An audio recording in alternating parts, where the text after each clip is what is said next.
Welcome to Mithuna's kitchen.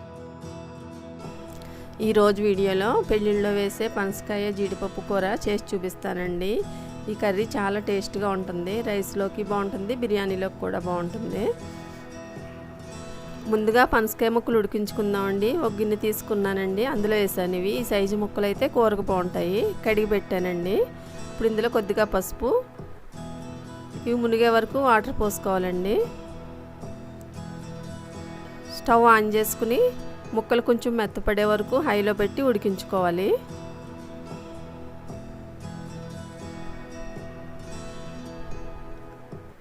ఉడికిపోయినండి, ఒక గిన్నెలోకి తీసేసుకుందాం. జీడిపప్పు కూడా ముందుగానే నానబెట్టి పెట్టుకోవాలండి. కొద్దిగా జీడిపప్పు తీసుకుని నానబెట్టి పెట్టాను. ఇప్పుడు డీప్ ఫ్రై చేసుకోవాలండి ముక్కల్ని. ఆయిల్ వేడి చేసి పెట్టి ఇప్పుడు ఇందులో వేసేస్తాను ఇవన్నీ. స్టవ్ హైలో పెట్టుకుని కొంచెం ఎరుపు రంగు వచ్చే వరకు ఫ్రై చేసుకోవాలి. ఇలా ఆయిల్లో వేపి చేసుకుంటేనే టేస్ట్ బాగుంటుందండి కర్రీ. ముక్కలు కూడా వేగిపోయినాయండి. ఇవి గిన్నెలో తీసేసుకుందాం.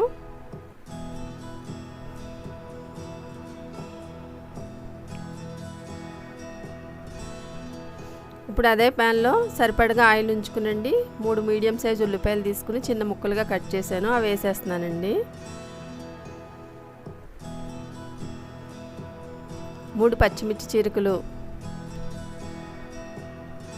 కొద్దిగా ఉప్పు వేసుకునండి. ఉల్లిపాయ కొంచెం మగ్గనివ్వాలి.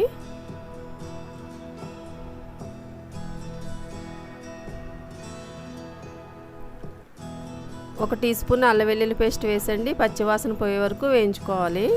ఉల్లిపాయ మరీ ఎరుపు రంగు వచ్చే వరకు వేయించుకోకూడదండి, మెత్తబెడితే సరిపోతుంది. ఉల్లిపాయ కూడా వేగిందండి. ఇప్పుడు ఇందులో 1/2 టీ స్పూన్ పసుపు, 2 టీ స్పూన్లు కారం కావాలి ఇంకా ఎక్కువ అనుకుంటే ఇంకా ఎక్కువ వేసుకోవచ్చండి. 1/2 టీ స్పూన్ గరం మసాలా వేసుకున్నాక ఇదంతా ఒకసారి బాగా కలుపుకోవాలి.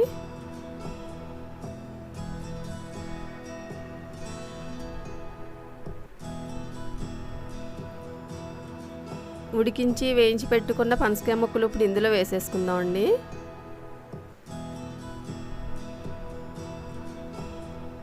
నానబెట్టుకున్న జీడిపప్పు వేసుకున్నాకండి ఇదంతా బాగా కలుపుకొని 2-3 నిమిషాలు అలా మగ్గించాలి.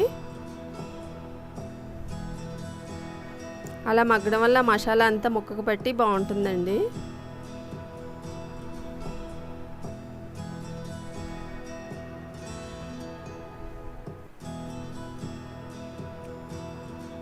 కొద్దిగా వాటర్ పోసుకోవాలండి.